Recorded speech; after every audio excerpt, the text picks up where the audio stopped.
principe, Eugène Duncan ne prend jamais d'autostoppeur sur la route. C'est pourquoi, ce jour-là, quand il aperçoit une mince silhouette pointant le pouce en direction de l'est, il se contente d'accélérer.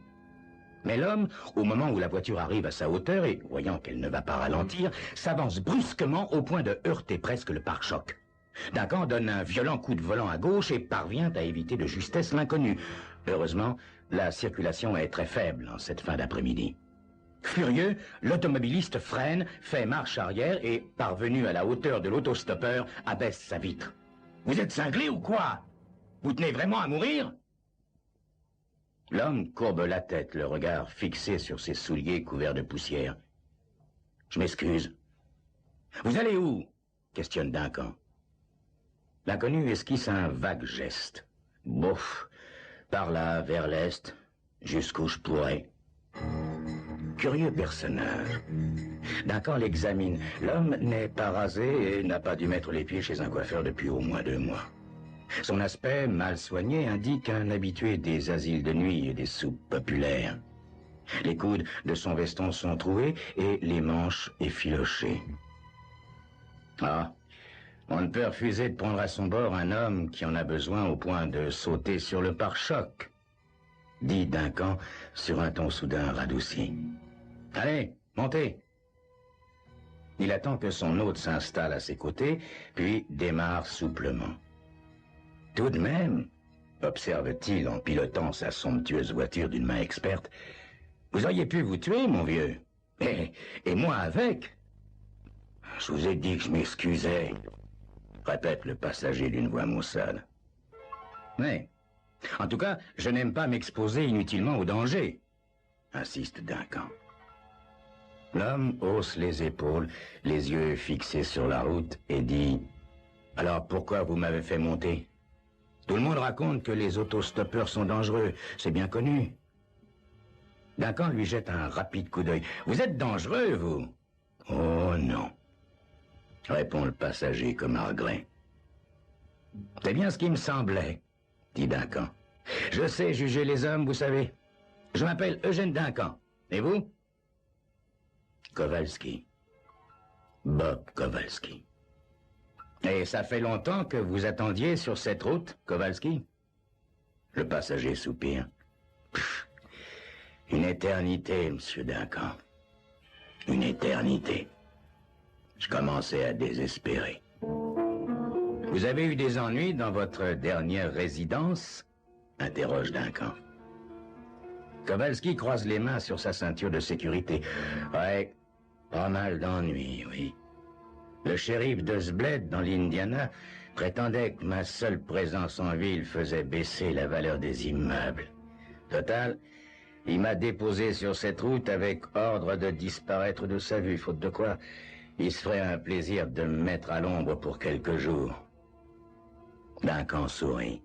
« Au fond, dit-il, vous auriez été logé et nourri aux frais des contribuables pendant quelque temps, sans vous soucier du lendemain, non ?»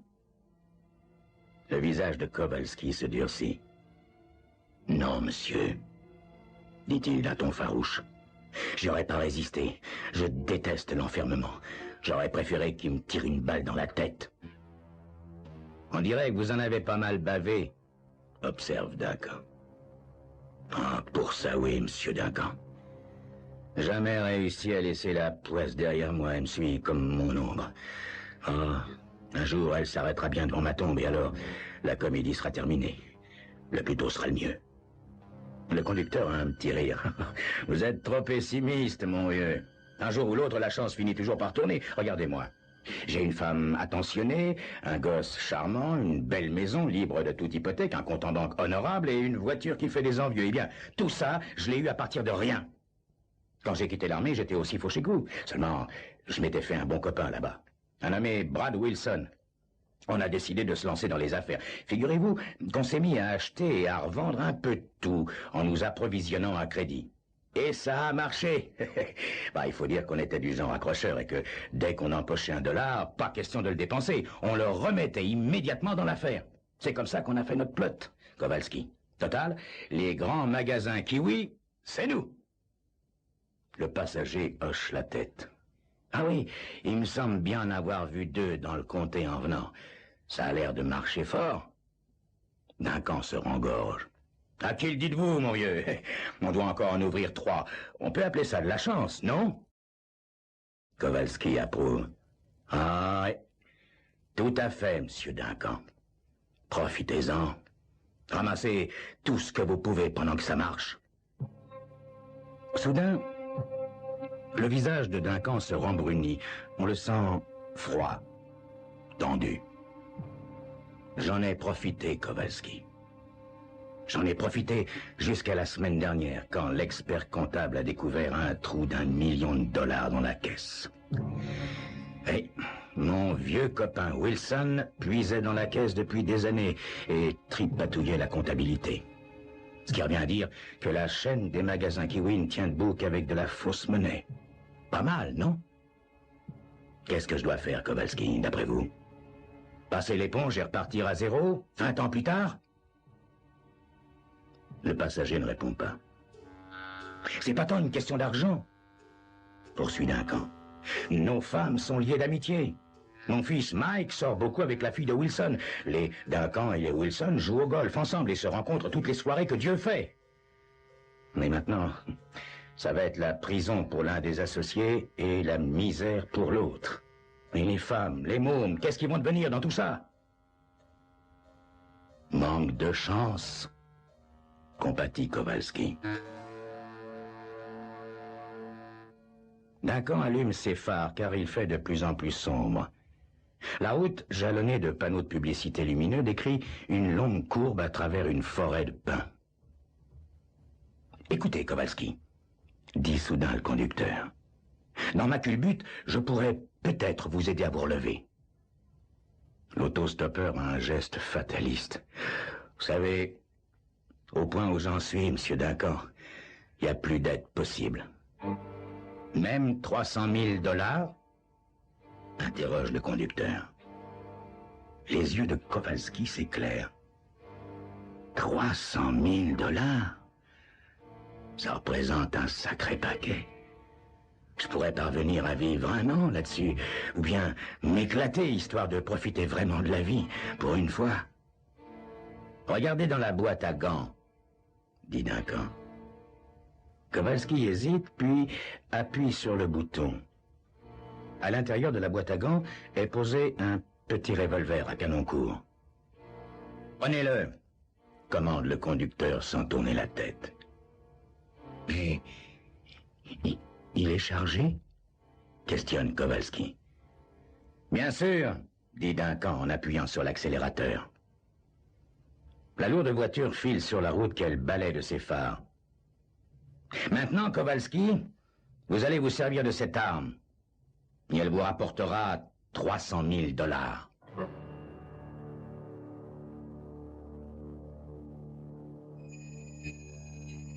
$300 000. Voilà qui fait un joli paquet, surtout quand on n'a pas le sou. Kowalski examine le revolver à la lumière du tableau de bord. Écoutez, monsieur Duncan, j'ai jamais tué personne et j'ai pas l'intention de commencer ce soir. Le vent de la nuit siffle contre les vitres. De temps en temps passe en trombe une voiture filant vers le sud. Réfléchissez bien, dit tranquillement Duncan. Réfléchissez bien. Nous avons tout le temps. Songez qu'une simple pression du doigt et ce petit engin fait le travail. Un homme est tué par un inconnu, vous. L'inconnu ne risque rien, il n'y a aucune raison de le suspecter. Et l'argent payé par l'assurance de la victime permet à son associé et aux 2 familles de s'en tirer, de retrouver leur honorabilité. C'est une chance pour tout le monde, Kowalski, y compris pour vous. Allez-vous la saisir, cette chance, pour une fois qu'elle se présente enfin? Le passager se décide soudain. « D'accord, » dit-il. « D'accord. Après tout, j'ai rien à perdre. Je vais profiter de ce fric au maximum, et s'il me capture et me passe à la chaise électrique, je tirerai ma révérence à ce monde pourri une fois pour toutes, après un joyeux feu d'artifice. Allez, marché conclu. Bravo, dit Duncan.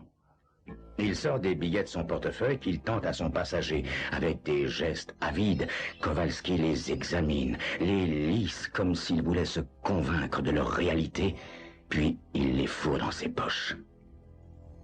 « Dans combien de temps arrivons-nous » questionne-t-il. « Dans quelques minutes » répond Duncan. « À quoi il ressemble votre associé, monsieur Duncan » Duncan sourit. « Wilson ? Oh, et il est petit, gras et chauve, le genre de type qui enrichit les docteurs avec sa maladie de cœur et son ulcère à l'estomac. »« Il a des gosses ?» s'informe Kowalski. « Juste une fille, Marie, » répond Duncan. « C'est elle qui sort avec mon fils. Une chic gosse, ils sont vraiment faits l'un pour l'autre, vous savez, ça fera un beau mariage. » Kowalski est surpris par le ton désinvolte de son compagnon. Il passe la main sur son front en sueur. « On arrive bientôt ?»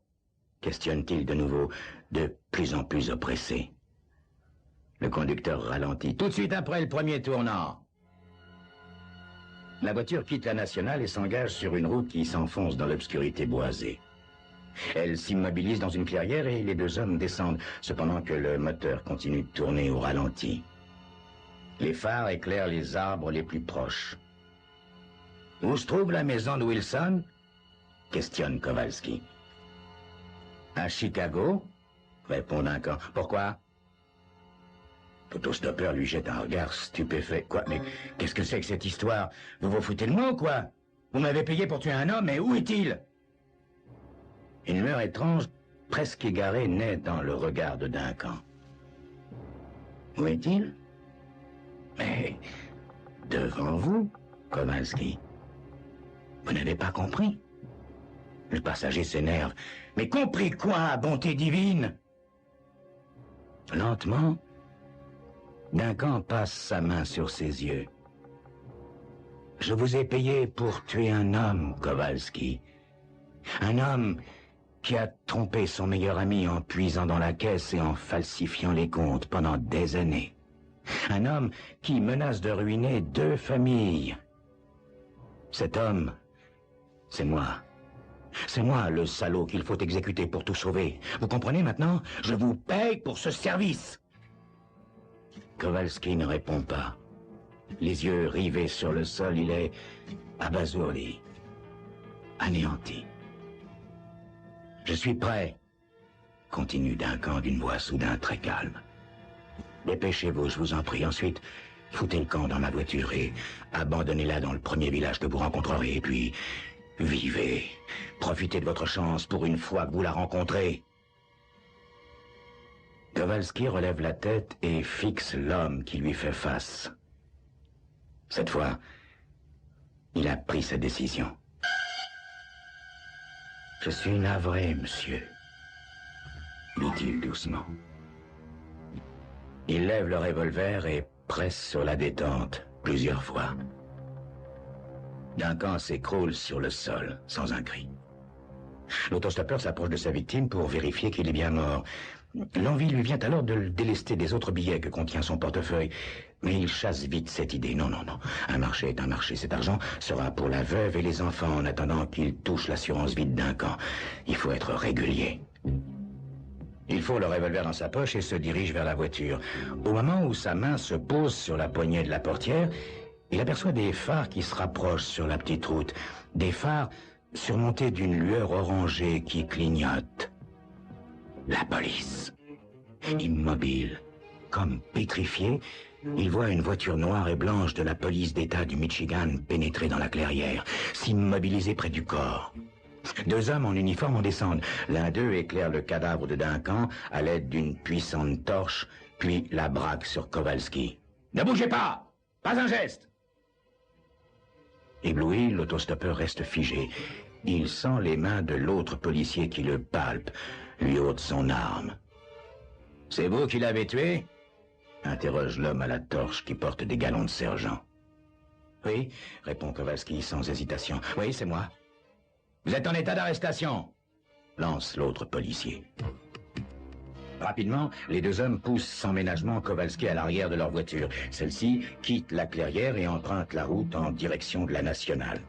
Pendant que son collègue fait un bref rapport au micro, le sergent se tourne vers Kowalski et l'observe à travers les mailles du grillage qui les sépare.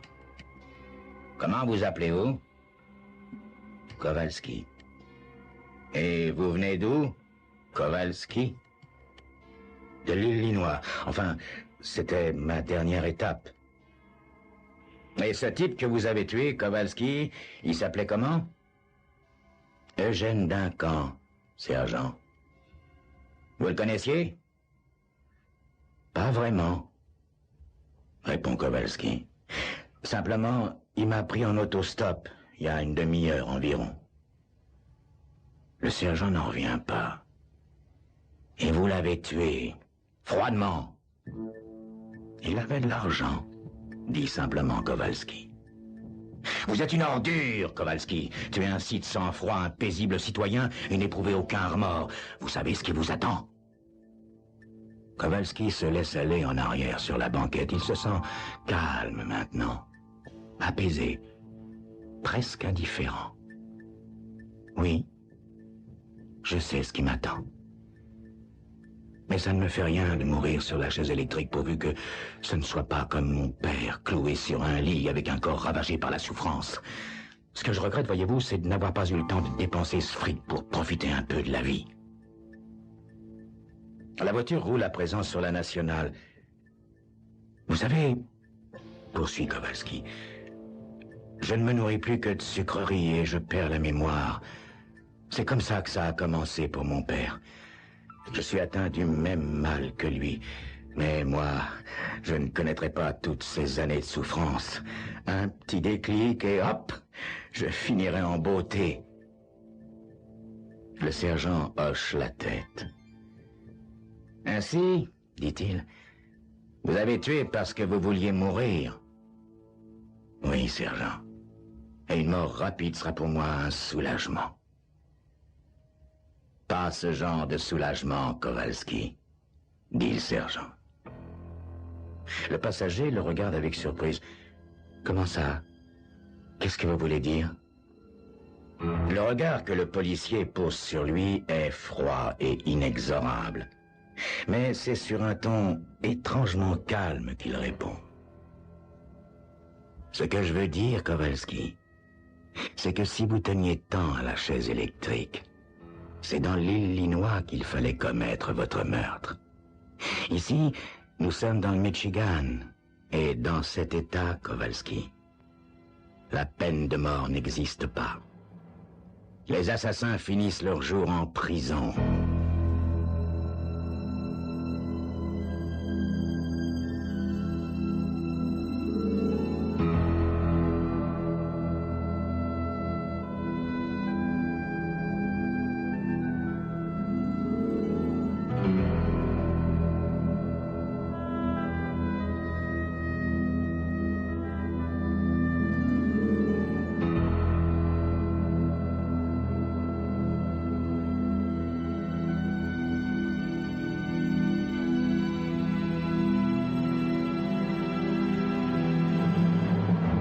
L'an dernier, nous étions encore tous présents pour le banquet annuel du club à l'hôtel Savoy. Mais aujourd'hui, sur les 11 chaises qui entourent la grande table de ce salon privé, 8 sont restées vides. Terwilliger est mort d'une crise cardiaque il y a un peu plus de 8 mois. Quant aux 7 autres, ils ont été assassinés. Enfin, pour 3 d'entre eux, j'en suis parfaitement sûr. Mais pour cause, c'est moi qui les ai tués. J'aurais d'ailleurs supprimé également les 4 derniers si on ne m'avait, pour ainsi dire, ôté le pain de la bouche. Nous sommes donc 3 rescapés. Albert Florian, Bill Evans et moi. Ça fait encore 2 trop. Car le dernier qui restera héritera d'une bouteille de champagne, plus la bagatelle d'1 million de dollars. Oh, c'est une vieille histoire. En 1946, nous étions 11 officiers sur le croiseur Spokane. Notre service s'achevait, et pour fêter cela, nous avons organisé une soirée d'adieu. Au petit matin, le Bourbon nous avait rendus mélancoliques. Alors nous avons pris la décision de nous revoir tous les ans au cours d'un banquet. Nous avons appelé notre club l'Association du dernier survivant. En effet, celui qui survivrait à ses camarades viendrait une dernière fois à l'hôtel Savoy pour boire une bouteille de champagne à leur santé. Il y a eu ainsi 20 anniversaires. Chacun d'entre nous semblait se porter comme un charme, jusqu'au jour où Terwilliger est mort. Un farceur, celui-là. Comme il n'avait ni femme ni enfant, il décida de léguer toute sa fortune au club du dernier survivant. Depuis cet instant, mes camarades ont commencé à tomber comme des mouches. Car ça n'était plus seulement une bouteille de champagne qui était en jeu, mais aussi l'immense fortune de Terwilliger, environ $1 million. Je n'ai jamais été très travailleur, mais là, j'avoue que j'ai retroussé mes manches. Ma première victime a été Garson. J'ai saboté les freins de sa voiture. Il conduisait si imprudemment que personne n'a eu le moindre soupçon. Le second de ma liste a été Scheller. Pour lui, je me suis servi d'un vieux truc que j'avais vu au cinéma. Je l'ai assommé, installé dans sa baignoire, et après lui avoir fait couler un bon bain, j'ai jeté dedans son appareil radio. Électrocuté. Enfin, pour Hendrix, j'avoue que j'ai manqué d'imagination. J'ai réglé ça en lui flanquant une balle dans la tête. Mais heureusement, dans la vie, les policiers manquent parfois de conscience professionnelle. Ils ont conclu au suicide et sont allés se coucher. C'est alors que quelqu'un d'autre a pris le relais. Pour être franc, cet inconnu s'est montré plus brillant et surtout plus rapide que moi. En moins de 15 jours, Wentworth, Cambridge, Endicott et Wagner sont partis pour l'autre monde. Un vrai voyage organisé. Wentworth s'est fait mordre par une vipère dans les montagnes rocheuses. Cambridge est tombé d'une échelle en repeignant sa maison. Pour Endicott, c'est plus cocasse. Une noix de coco tombant d'un arbre lui a fracassé le crâne sur une plage mexicaine. Enfin, Wagner s'est sobrement tiré une balle dans le cœur. Là, je remarque quand même que mon rival a manqué d'imagination, comme moi, avec Hendrix. En revanche, l'inconnu s'est montré plus méticuleux. Son suicidé, à lui, a laissé un mot d'adieu sur son bureau. Donc, aujourd'hui, nous sommes 3 rescapés autour de la table. Je regarde Evans, puis Florian. Florian, puis Evans. Lequel des deux a eu la même idée que moi? Lequel des deux est prêt à tuer 10 personnes pour $1 million? Soudain, Evans se lève et agite une clochette. Florian et moi, nous nous levons à notre tour. Chaque banquet du club débute rituellement par un serment. Nous jurons de soutenir chaque membre de cette association comme la corde soutient le pendu. Déclarons-nous en chœur et au garde à vous. Après cette brève profession de foi, nous nous rasseyons. C'est Wentworth, l'un des disparus, qui a inventé ce serment.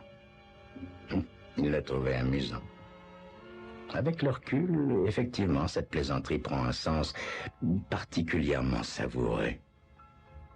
Mes amis, commence Florian, mes très chers amis, pourquoi nous voiler la face?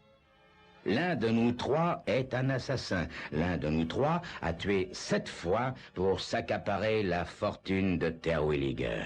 Et ce monstre risque de frapper à nouveau implacablement. Alors, je vous pose solennellement la question. Qui, mes amis, qui de nous 3 est le tueur? Pour régler cette affaire dans l'honneur, j'ai apporté ceci avec moi. Il fouille dans sa poche et jette un revolver sur la table. Comme ça, poursuit-il, l'assassin mettra fin à ses jours dignement. Il ne sera pas dénoncé par les 2 survivants. Un silence gêné suit cette ridicule tirade. Florian a toujours aimé en faire des tonnes et des tonnes. Après tout, c'est peut-être lui, mon rival. La vipère dans les rocheuses, ça lui ressemble assez. Calme-toi, Florian, dit Evans en repoussant le revolver de la main. Après tout, ce sont peut-être des morts naturelles. Ça semblerait assez bizarre, j'en conviens, mais il ne faut exclure aucune possibilité. Je reconnais bien là mon Evans. Dans le civil, c'est un grand mathématicien. Ne rien laisser au hasard, c'est un principe cher aux scientifiques, mais c'est aussi la règle d'or des bons criminels. Alors, est-ce lui? Est-ce lui qui a tué les 4 derniers de la liste? Des morts naturelles? S'exclame Florian en levant les bras au ciel. Vraiment, mon vieux, tu es d'un optimisme désarmant. Je ne suis pas optimiste, réplique sèchement Evans. Je suis logique. Nous ne devons laisser de côté aucune hypothèse, aussi absurde semble-t-elle. Bon, dis-je pour les réconcilier, il n'est pas prouvé que ce sont des assassinats, mais ça semble quand même très probable. Dans ce cas, lequel de nous 3 a tué nos 7 camarades? Étudions le mobile de ces meurtres. À l'évidence, c'est l'argent. Ça reste à prouver, dit Evans. Tu as une autre explication? Demande Florian. Non, mais nous ne devons exclure aucune... Juste ciel! S'écrie Florian. Si nous t'écoutons, nous resterons parfaitement logiques, mais nous n'avancerons pas d'un pouce. Admettons donc qu'il s'agisse d'une série de crimes crapuleux. On peut en déduire que le coupable a des problèmes d'argent. Or, mes bons amis, je vous signale tout de suite que ce n'est pas mon cas. Je possède, outre mes rentes, un appartement sur Central Park, une villa dans le Vermont, plus 3 petits pieds-à-terre, l'un sur la Côte d'Azur pour l'été, le second à Paris pour l'hiver, et le 3e à Venise, pour le plaisir. Avec quelle petite moue délicate il a dit ça. Ce Florian est un horrible snob. J'aurais dû le tuer plus tôt. Enfin, à l'évidence, il ne semble pas être dans le besoin. Écoutons donc ce qu'a à répondre Evans. Il toussote et sort un papier de sa poche. Je me doutais de la tournure que prendrait cette réunion. Aussi, pour que les choses soient claires, j'ai préféré apporter le dernier relevé de mon compte à la National Bank. Si vous voulez bien jeter un petit coup d'œil, messieurs... Ah, est-ce que tu peux être vulgaire? S'emporte Florian. Dis-nous simplement combien tu as et nous te croirons sur parole. Soit. Je possède 400 000 $. Bon. C'est mon tour maintenant. Les 2 compères se sont tournés vers moi. Allez, vas-y, John, vas-y. Prépare-toi à mentir. Espérons que je ne vais pas me mettre à rougir comme quand j'étais gamin. Pour ma part, j'ai 500 actions à la National Oil Company. Le cours d'hier était de 1200 $. Je vous laisse faire la multiplication. Un silence suit mes paroles. Ouf, ils n'y ont vu que du feu. D'ailleurs, ça n'est qu'un demi-mensonge. Je possédais ces actions, mais je les ai perdues au jeu il y a quelques mois. La roulette pousse certains hommes au suicide. Moi, elle m'a ouvert le chemin du meurtre. Bon, dit Florian. Nous voilà revenus à la case départ. Nous sommes riches tous les 3, à moins que l'un d'entre nous ne mente.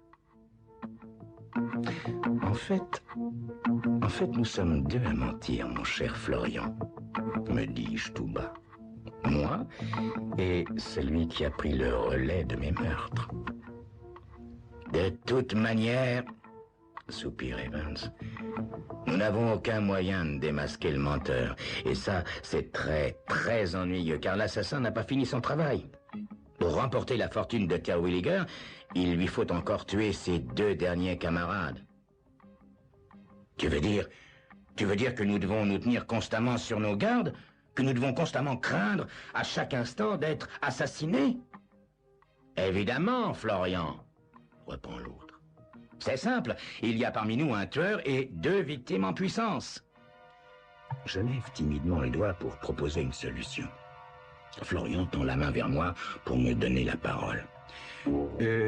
Nous pouvons dissoudre le club d'un commun accord et partager la fortune de Terwilliger. Ça mettrait fin à l'hécatombe.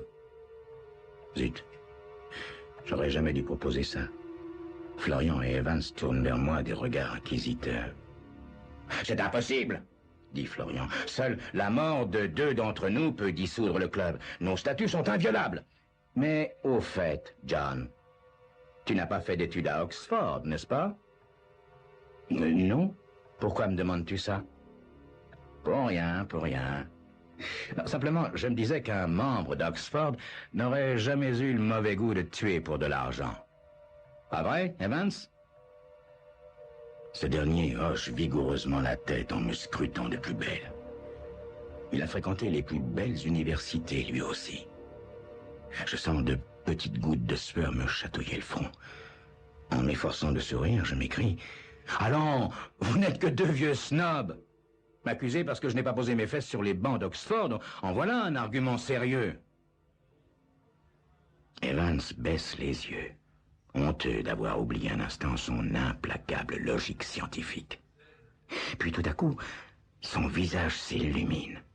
Un rictus joyeux agite ses lèvres. On dirait qu'il vient de découvrir un théorème.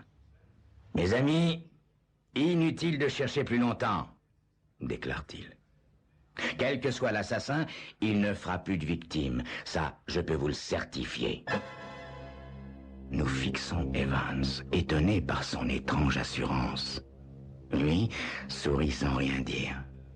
Comme un bon professeur, il aimerait que nous trouvions nous-mêmes l'explication de sa phrase. « Allez, accouche !» s'écrie Florian, oubliant un instant ses bonnes manières. « Voyons, c'est simple !» dit Evans en se penchant vers nous. « Si l'assassin tue encore l'un d'entre nous, il n'y aura plus qu'une seule victime, et celle-ci saura donc qui est le tueur. Je vais vous expliquer avec un exemple. Mettons que je sois le criminel. Alors c'est toi !» souffle Florian en repoussant brutalement sa chaise. « Mais non! Je t'ai dit que c'était une supposition. Donc, supposons que je sois le tueur. Et ce soir, je me débarrasse de toi, Florian. Quelle sera la réaction de notre cher John? Eh bien, puisqu'il est innocent, il aura la preuve que c'est moi le coupable. Et il ira de ce pas me dénoncer à la police. Voilà pourquoi nous pouvons dormir tranquilles, mes amis. Le tueur est maintenant neutralisé grâce à la plus belle des armes, la logique. » Après ce petit monologue d'Evans, l'ambiance se détend. Nous pouvons enfin parler du bon vieux temps, des copains disparus et autres fadaises. J'ai du mal à suivre les plaisanteries de mes camarades, car je l'avoue, j'ai l'esprit ailleurs. Je me demande ce que je vais faire maintenant. Et tout à coup, il me vient une idée magique. Puisque l'un de mes 2 compères est innocent, il faut que je le tue en premier. Ensuite, l'autre, celui qui a supprimé 4 personnes, ne pourra pas me dénoncer. Ce sera comme un duel entre lui et moi. Et je suis sûr que j'aurai le dernier mot. Nous nous séparons, chantant « Ce n'est qu'un au revoir » et bientôt, je regagne mon hôtel. Evans aussi est à l'hôtel, mais lui, il est descendu dans le plus chic de New York, le Waldorf Astoria. Quant à Florian, il a dû rejoindre son appartement sur Central Park. Lequel des 2 est la victime? Lequel des 2 est l'assassin? Ces questions m'empêchent de trouver le sommeil. Evans est au Waldorf Astoria. Mais oui, voilà, Voilà la solution. Je me lève brusquement et je me précipite sur l'annuaire du téléphone. Voyons, voilà, ça y est, j'y suis. Waldorf Astoria. Je décroche le combiné. Je connais le Waldorf. J'y ai habité au temps de ma gloire. On n'y trouve pas de chambre à moins de $100. Si Evans est là-bas, pas de doute, il est plein aux as. En revanche, s'il a menti, c'est lui mon rival. Mais allô, le Waldorf Astoria. Bonsoir, je voudrais parler à monsieur Evans, Bill Evans. Pardon, comment? Ah, vous êtes sûr? Bon, tant pis, excusez-moi. C'est gagné. Pas le moindre Evans au Waldorf Astoria. Ce faucheton doit être en train de moisir dans une chambre à $10 à Brooklyn. Il est fauché comme moi, et comme moi, il veut l'argent de Terwilliger. Maintenant, direction l'appartement de Florian. Je ne sais même pas comment je vais le tuer, mais c'est pas grave, je trouverai sur place. Au premier étage de ce superbe immeuble, je m'approche de l'immense porte. Sur le marbre, près de la sonnette, le nom de Florian est gravé. Pas de doute, lui, il est vraiment riche. Je m'apprête à sonner, mais on dirait que la porte est ouverte. Je la pousse doucement et j'avance sur la pointe des pieds. Au fond du large couloir, une lumière est allumée. En passant, je vois un candélabre en bronze sur un petit guéridon. Je le dissimule sous mon imperméable. Ça fera une arme épatante. Je cognerai comme une brute et je fouillerai la pièce de fond en comble pour trouver quelques $. Comme ça, on croira que c'est un drogué qui a fait le coup. Arrivé au fond du couloir, je tire le candélabre de dessous mon imperméable. Je reprends mon souffle et... Oh non. Oh non, c'est pas vrai. J'ai encore été doublé. Evans me regarde avec un sourire complice. Lorsque je suis entré dans la pièce, il était en train de renverser brutalement les tiroirs d'une commode. La pièce est sans dessus-dessous. Quant au malheureux Florian, il gît devant la cheminée, le crâne défoncé par un tisonnier. Evans s'approche de moi. Il me tend la main. Bravo, John. Je pensais pas que tu comprendrais. T'as eu la même idée que moi, mais évidemment, tu l'as eu un peu moins vite. Mais enfin, c'est quand même très bien. Merci, Evans, mais une question. Comment as-tu trouvé que j'étais l'autre assassin? Je t'ai suivi, mon vieux, et j'ai vu l'hôtel minable dans lequel t'as échoué. Je hoche doucement la tête. Encore une fois, nous avons suivi le même raisonnement. Si ça continue, je vais briller une chaire de mathématiques à l'université de Stanton. Décidément, l'honnêteté ne paie pas, soupire Evans. Ce pauvre Florian était le dernier type bien du club. Moi, j'ai déjà tué 3 personnes. Comment ça, 3? Bah oui, reprend-il en comptant sur ses doigts. Wentworth, Endicott et aujourd'hui Florian. Alors, je le regarde en souriant. Il ne comprend pas pourquoi je souris. À lui de chercher pour une fois. Il plisse les paupières, essayant de comprendre. Soudain, il pointe du doigt le cadavre de Florian. Quoi, tu veux dire qu'Albert? Eh oui, Evans. Florian n'était pas plus honnête que nous. Je croyais qu'il restait un innocent dans notre club, mais je m'étais trompé. Il n'y avait plus que 3 assassins obsédés par la même idée fixe. L'argent de Terwilliger. Tiens, récapitulons. Tu as tué Wentworth, Endicott et aujourd'hui Florian. Moi, je me suis chargé de Carson, Hendricks et Scheller. Donc, notre bon Florian a supprimé Cambridge et Wagner. Comme ça, le compte est bon. Ouais, John. Enfin, le compte est presque bon. Il manque une dernière opération, une soustraction, pour être précis, car nous sommes encore 2, et ça fait 1 de trop pour l'héritage de Terwilliger. Nous échangeons un regard triste. Ça m'embêterait de te tuer, John, dit Evans. Moi aussi, prof. Moi aussi, ça m'embêterait. Nous sommes un peu de vieux complices maintenant. Evans plisse douloureusement le front pour se concentrer. De mon côté, je cherche aussi une solution à notre problème, à tout hasard. C'est alors qu'elle vient, l'idée de génie. Elle est tellement intelligente, cette idée, que j'ai l'impression de l'avoir un peu volée à Evans.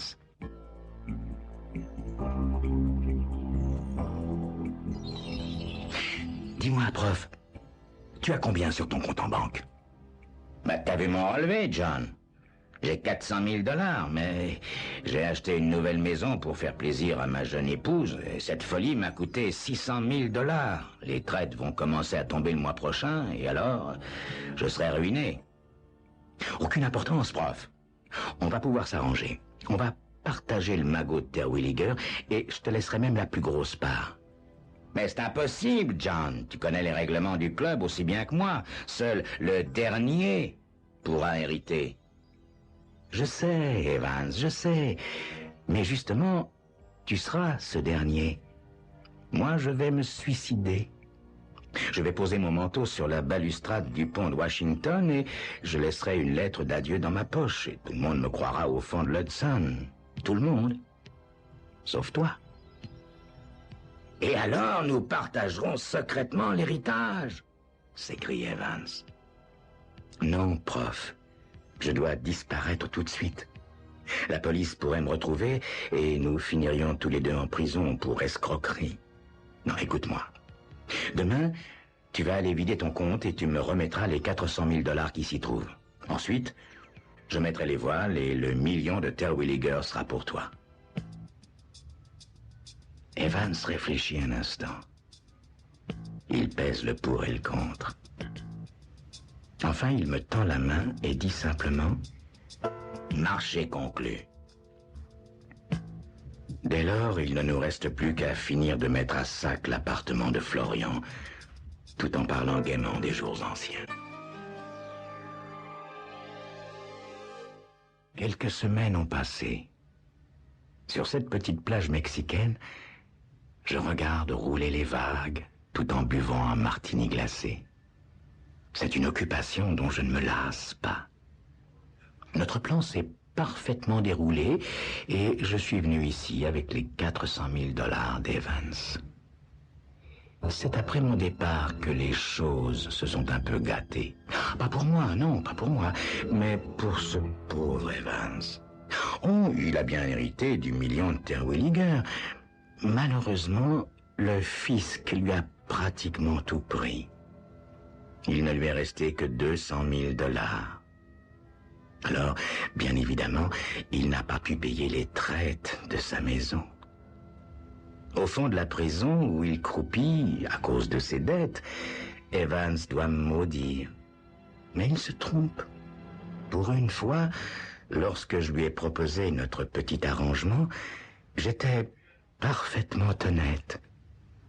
J'avais tout simplement oublié que les morts, eux, ne paient pas de droit de succession.